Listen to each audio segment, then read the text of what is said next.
Pennsylvania, Pittsburgh. He wants to talk about Poulter, and he's been waiting since 3:15. Let's give him a chance. Eric, good afternoon. How are you today? Doggy, good, buddy. Excuse my voice. It's a little sick because of all this beautiful weather we've been having. Oh, the weather is just mind-boggling bad. It really is. Go ahead. Hey, so listen, this is crazy, but Ian Poulter's my favorite athlete to cheer for. Is he really? Wow. Yeah, he's my favorite pro golfer. I've been a fan for over 15 years. My buddies give me all kind of flack, all my golf. I heard he's difficult to deal with. Now, I don't know that. America hates him. America hates him because of the Ryder Cup. You know what I mean? And I think he's got a reputation that I don't think people really know him. I mean, he's a good guy. He does a ton for charity. He's got 4 kids. I mean, he's a great guy, but he is just my favorite athlete to cheer for. And I know it's in a single sport, so it's easier. But listen, Dougie, he decided Monday night he was going to go. He didn't fly there till Tuesday. And for him to have one tournament, to play to make it, and to never win a stroke play event in the United States. So let's do this first. Did he play Houston, make a decision on Monday to do it, or did he go anyway because he wanted to give himself a chance to get into the Masters? No, because after the match play, his post-round interview after Kisner's match, he said he wasn't sure what he was going to do. Oh, okay, so good. When he got back to Orlando Monday night, he decided, because he was playing so well, that he was going to go. He didn't fly there till Tuesday morning. I see. So he okay, did gotcha. 2 practice rounds in. The guy's never won a stroke play event in the United States on 19 years on the tour. So for him to, be tied 123rd on Thursday and then shoot -20 the next 3 days is just unbelievable. I thought it was a great story. I'm with you 100%. Yeah, and look, everybody knows him for the Ryder Cup. He's very consistent. I mean, and here's the thing, Doug. In Augusta, in the last 12 years, he's only missed a cut once. I mean, he's got 5 top 25s, 3 top 10s. The guy is going to be you're going to see him on the leaderboard, and then, he's battled health. I mean, about a year ago, Doug, he didn't even know if he was going to have his tour card. So for the work he's done to put it back together and to bring that putter, now I don't know if you've caught this or not, but he's not been putting very good, and that's been one of his strong points his whole career. So a few weeks ago, he went back into his golf room and pulled out the old putter from Medina the year that in 2012 when he made 4 birdies down the stretch there, that miracle in Medina when Europe was getting killed. And right, they came the back Sunday afternoon down 10-6, and they won. Correct, yes. Yeah, so he put that putter back in the bag, and ever since, I mean, he's been on fire. So, I mean, thank you for bringing it up because, good luck any of the other shows on your channel. Well, no. Danny and Tori brought it up today, so we give them credit there, Eric. They brought it up. I was very happy for Poulter, and I was really into watching it. I followed it all weekend. I knew the situation from the match play. I've been watching a lot more golf than normal, partly Tiger, those 2 tournaments, of course. I saw him in San Diego and L.A. prior. I watched some of the match play. I watched some of the Houston Open. I didn't see the Honda. I was away, but I have watched as much golf this year as I normally have this time. I usually don't this time of the year, but I've been into it, and I've been on top of it, and I'm into it right now with the Masters. We'll have fun this week. Andy in Seattle, and he's with us here on Mad Dog Unleashed. Andy, good afternoon. How are you today? What do you have for me? Good, Doggy. It's a shame about the Houston Open. No more sponsor with Shell, and next year the Valero Open in San Antonio will get that slot before the Augusta. Oh, I didn't know this. Is this accurate? Yeah. Oh, I didn't know that. It's a true story. And, yeah, money talks. So Valero, that layout is nothing like Augusta. And if you watch the Houston Open, it's very similar. The course is molded like Augusta, which was a big draw and a big reason why the field is annually very strong year in and year out at Houston. I didn't realize that. No, so Shell no longer is sponsoring the Houston Open. So the PJ got Houston out of there. And so where is the Houston Open going to go? In the San Antonio slot next year?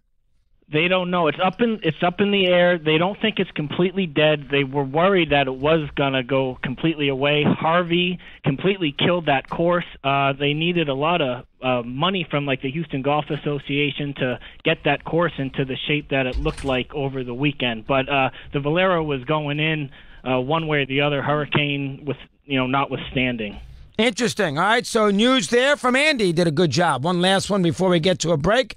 And here's Jason in Phillies on Mad Dog Unleashed. Jay, good afternoon. How are you today? I'm doing well, Chris. I'm doing well. Happy Easter to you, Chris. Same there, Jay. Very good. Nice to have you with us. What's on your mind now? Two quick points. First, about the baseball. I was up on Long Island visiting family for Easter. I got to go to Citi Field on Saturday. I'm happy with my Mets taking 2 or 3 from the Cardinals. But, Chris, Gabe Kapler, I cannot remember a worse managerial debut in professional sports. I totally agree. Older, awful. I mean, you're older than I am. He looked inept. And when I called last week about Cora and Boone, I said these guys were going to be tested in big pressure situations. I didn't think it would rear its head opening weekend. And I think he actually used 21 pitchers, Chris. I thought it was 18. Somebody told me it was 18. He used 21? Wow. 21 pitchers in 28 innings and 18 pitching changes. I mean, not to have the guy warming up and to pull Nola. There's human elements to this. You have to get a feel for the pitcher, how he's feeling, what the catcher is saying, how the hitters look against him. You can't just pull him because the book says to. And we've been saying this, but what a disaster with this guy. Oh, a tough weekend. And we're going to get to Steve on Boone here in a minute. Let me give Steve some information with his ratings. TBS, last year on CBS, the Final Four had an average of 16.8 million viewers for the Final Four. This year on TBS, you don't think it makes a factor? 13.4. Yeah, well, I think I told you, Danny and I were looking at the ratings, that was a couple of weeks ago. Yeah, North Carolina, Villanova. Right, game. which was a phenomenal game, and it did significantly worse than some of these other ones because it was on TBS. Yeah. So 13.4 TBS million, 16.8 on CBS last year. Mm-hmm. So, didn't Sean say about 25-30% last Friday? I think he did. He was riding a button with that. Yep. Very good. All right, so there you go from that standpoint. All right, first off, Boone, those 2 moves that I mentioned there 10 minutes ago, let's keep an eye on him now carefully. Betances 2 innings, you're the Yankee fan, and then, of course, walking Donaldson to get the smoke. Yeah, the Betances one on Saturday, the final out of the inning, Gary Sanchez made an incredible throw to bail him out because you know how he is. He can't hold runners on. This is the 7th inning now. And so I said, woof, all right, good. Get him out of there. First outing of the year. I know he gave up a homer the day before, but anything in a 1-run game close, I was like, all right, this is good. Well, it was tied, I think. Tied, 3-3. Yeah, I was surprised you brought him out again. You had Kane Lee. You could have gone to I wasn't crazy. I wasn't going nuts, but I was a little. I know. Here's what I've noticed. I think he's trying to show his guys that he trusts them, and he's going to like yesterday. Yes showed the camera after the fact when everybody debated whether or not he should have made that move and pitched the smoke over Donaldson. Where the cameras picked up he and Rothschild on the bench kind of motioning to Robertson, do you want to put him on or not? What do you want to do? Almost leaving it up to him, which I think the players appreciate. But maybe you got to make a decision. Bottom line is you can't have the player do it. You got to go out there and you tell the player, pitch to Donaldson, get him out. Right. The player's going to probably remember, his last memory. So you didn't like that either. Okay. The way the series was going, did it make sense? I mean, technically, but the way the series is going. Smoke 7 for 14. Smoke was he was crushing the ball all weekend. That's a bad series for the Yankees. They won those first 2 games. Stanton looks like he's hitting the ball all over the place. They had a nice game there on the second game of that series with Tanaka pitching really well, and then they come out and they lose 2 games in a row. Not a good series. What bothered you yesterday was, with the Yankees with that bullpen, if you have a 4-1 lead in the 7th, you got that, you're thinking that's in a win column, and you didn't get it. And the other thing that bothers me a little bit, I think I mentioned this to you earlier. I think I did. Yeah, Red Sox. Right. You got the Red Sox and the Astros that played road series, 4-game series. They both won 3 out of 4. Yankees didn't. You want to kind of keep pace with those. Well, I know it's early, but that was fun. I like that point. Very good. Now, who you like to win the game tonight? I think Villanova will win. I don't think it's going to be a blowout. In fact, if I were betting, what are they getting? 7 as a line? I would consider taking Michigan. They're not a great free throw shooting team, but I would consider it. I think it'll be close. They need Steve. They need a good game. The games this weekend were they were bad. I mean, something was a little compelling in the first game, but second game you could have turned it off. You knew the way that game started. Oh, the game was over. There was no way Kansas was And if Steve got Kansas to beat Michigan, Villanova, he would have won the pool. Well, I would have needed Michigan to win tonight. But, for anything to happen, that scenario, I needed Kansas to win. You did. And that was pretty much taken out of the way right away. Oh, very good. Ian Poulter, I know you didn't see it, but I filled you in, and Danny Cannell on top of him. He was on top of it. It's a very interesting story. I mean, it really fascinating. is. I can't get no. What a range of emotions he must have had this week. Absolutely. He went home, and they decided to go play Houston. That's what the quarter just said, so there you go there. Will you be into the Masters on... By the way, Tiger, I don't know, somebody said he got hurt? Well, somebody said they saw him walking... He chipped in on Eagle on the second hole today in his practice round. Well, they said he walked off the course after a tee shot on 7. All right. Well, we have not been able to get that. Someone else disputed that off the air. I've been looking on Twitter, and there's nothing. Yeah, there's nothing. Okay, so we don't have anything going on there. All right, that's number 2. Will you be into the Masters this weekend? Yeah, I will. The par 3 18. That's right. You didn't even hear about that. They added that this year. Well, your wife's away. Will you watch all day Saturday? Yeah. Well, you almost have to now. You got Canelo's a big sports fan. I don't think I have any excuses. So 2 to 7 is 3 to 7 on Saturday. Yeah, I really don't think I have any excuses. Sunday, you have no excuses. Sunday, you be there. Saturday, you watch. That's the key day because you like to drink, go out, Yankees, no wife.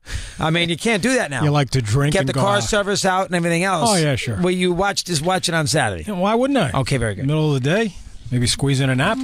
Very good. Who knows? All right, so you're on top of that. All right, what else can you tell me? Anything else? No. I'd like the weather to be better. Oh my God, 5 inches of snow! You got to be kidding me! 5 inches of snow in the middle of April. Yeah, when I went to and bed, it was nice over the weekend. Yeah, It wasn't Saturday terrible. was a great day. Wasn't a terrible day. Yep, you may continue. I was just saying, when I went to bed last night, I was hoping that it would just kind of be like a dusting where it just would, hit the ground but wouldn't stick. I woke up, it was like it was a freaking winter wonderland. It was 5, 6 inches of snow. And the Yankees not going to play tomorrow at 4 o'clock? 4 o'clock, yeah. Okay. And it's the Mets supposed to rain tomorrow. I don't know. Yeah. Jeez, Mets got postponed too, yeah. And good job by baseball. They admitted that they made a mistake in the Tiger Parrot game, huh? Saw that. Did they admit it? They made a mistake. They got the call wrong, or the instant replay wasn't indisputable? Which one was it? Let me read to you exactly how it's phrased here. Let's see. Major League Baseball has acknowledged mistakes were made Friday when a replay review overturned a walk-off victory for the Tigers. Mistake making that it wasn't indisputable. This is according to Gardenhire. That MLB acknowledged that too much time was needed to reach a replay decision, and the video evidence wasn't definitive. Okay, very good. That's exactly what I was looking for. Good job out of Mr. Torrey. All right, lot to do. You got a quick update for us here on Mad Dog Unleashed.